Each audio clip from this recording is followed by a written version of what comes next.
This is the BBC News with Fiona MacDonald. The Turkish President Recep Tayyip Erdogan has ordered the Foreign Ministry to declare 10 ambassadors from allied nations persona non grata over their support for a jailed government critic, the businessman Osman Kavala. Here's our Europe regional editor Mike Sanders. President Recep Tayyip Erdogan appears to be on the verge of kicking out ambassadors from some of his closest allies. All but three of the nations that have irked him are fellow NATO members. They include the United States, Germany and France.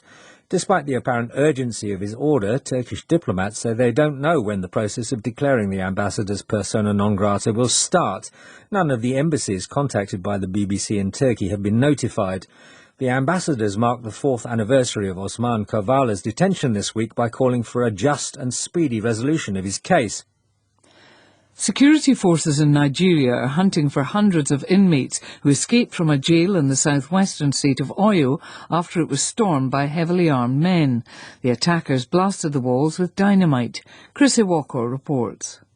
Authorities in Ibadan, the Oyo state capital in southwest Nigeria, said a gang of heavily armed gunmen broke into the Abolongo jail late Friday night. They exchanged gunfire with prison security guards and used dynamite to bore holes into the wall of the prison before freeing over 800 inmates.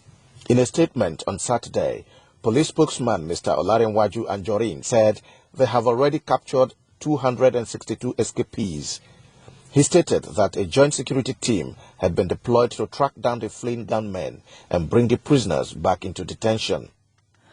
The Russian energy giant Gazprom says it will suspend exports to Moldova unless it pays a $700 million debt and signs a new supply contract by December. Steve Rosenberg reports.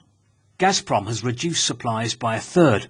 Moldova has declared a state of emergency over the gas shortage and is seeking additional supplies elsewhere.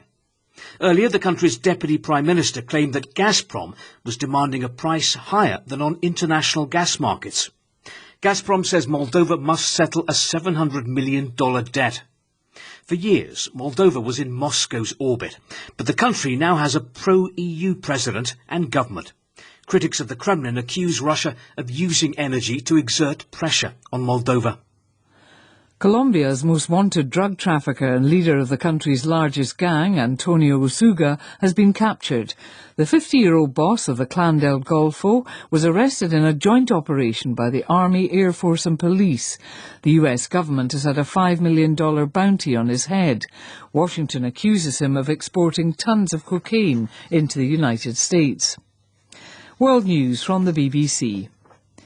A new caravan of some 6,000 migrants, mostly from Central America, has set off from the southern Mexican city of Tapachula for the United States. The group is made up primarily of people from Haiti, El Salvador, Guatemala and Honduras. Their first destination is Mexico City, more than 1,000 kilometres away. They are carrying with them some belongings and supplies. The former US President Barack Obama has said America is at a turning point and has to reject the politics of meanness, conflict and cynicism. He made his remarks at a rally for the Democrat candidate for Virginia State Governor in a rare appearance on the campaign trail. Mr. Obama said Americans had to choose between pulling together to solve problems or following the type of divisive politics that led to Donald Trump's presidency. 6 young people have been killed in Senegal after their horse-drawn cart hit an old landmine unearthed by rain in the southern region of Casamance. David Banford reports. The anti-tank mine exploded in the village of Kandiadu, near the border with Gambia. The victims had just attended prayers at a local mosque. The device is thought to have been left behind from the long-running separatist conflict that began in Casamance in the 1980s. An uneasy truce was agreed a decade ago, although the government has carried out some military operations since then. The Senegalese president, Macky Sall, expressed his sorrow in a statement published on social media. The Somali filmmaker Khader Ahmed has won the top prize at Africa's leading film festival FESPACO in Burkina Faso. His movie, The Grave Digger's Wife, beat 16 other African films to win the Golden Stallion Award. Ahmed, who wrote and directed the film, grew up in Somalia before moving to Finland. The movie tells the story of a grave digger who struggles to raise money for his wife's treatment. BBC News.